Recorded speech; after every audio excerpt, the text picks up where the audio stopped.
Machine ধার করে সামনে গিয়ে মুভমেন্ট করে আমার মাথায় ধাম করে ভাবে মেরেছে, একদম মিডিলে। দমদম পৌরসভা 10 নম্বর ওয়ার্ডের এক প্রমোটার, যার নাম অমরনাথ সিং বলে জানা গেছে, তাকে মারধরের অভিযোগ উঠেছে বিজেপি কর্মীদের বিরুদ্ধে। ইতিমধ্যে এই বিষয় নিয়ে দমদম থানায় অভিযোগ দায়ের করেছেন এই অমরনাথ সিং।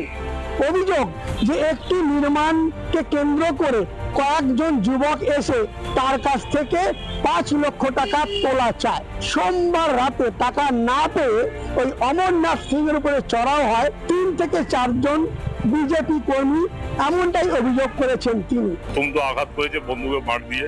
15 দিন আগে একটা ফোন আসে পয়সার জন্য, আর কালকে 15-20 জন ঢুকেছে, ঢুকে দিয়েই মেরে চেন, মোবাইল, ক্যাশ পয়সা নিয়ে কিস্তি খামারি দিয়ে তারপর আমি অজ্ঞান হয়ে গেছি। আমার আর হুঁশ নেই।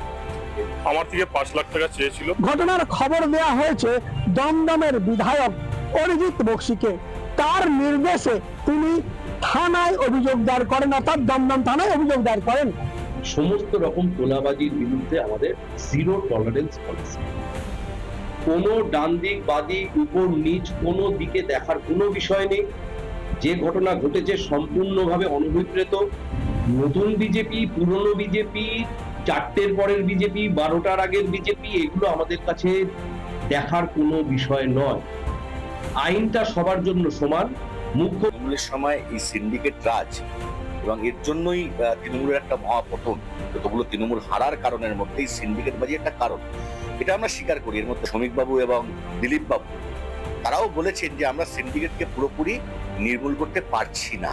তো এটা একটা ভয়ঙ্কর বিষয়। ইতিমধ্যেই এই তোলাবাজিকে কেন্দ্র করে একদিকে সরব হয়েছেন বিজেপি রাজ্য সভাপতি শ্রমিক ভট্টাচার্য। তৃণমূল থেকে এসে বিজেপিতে এসে তৃণমূল কালচার তৈরি করার চেষ্টা করছেন।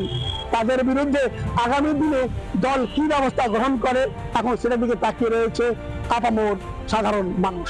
আনন্দমোহন ঝা, রিপাবলিক বাংলা, দমদম। নানা ধরনের কন্টেন্ট দেখার জন্য লাইক করুন, শেয়ার করুন আমাদের ফেসবুক পেজ, সাবস্ক্রাইব করুন আমাদের ইউটিউব চ্যানেল।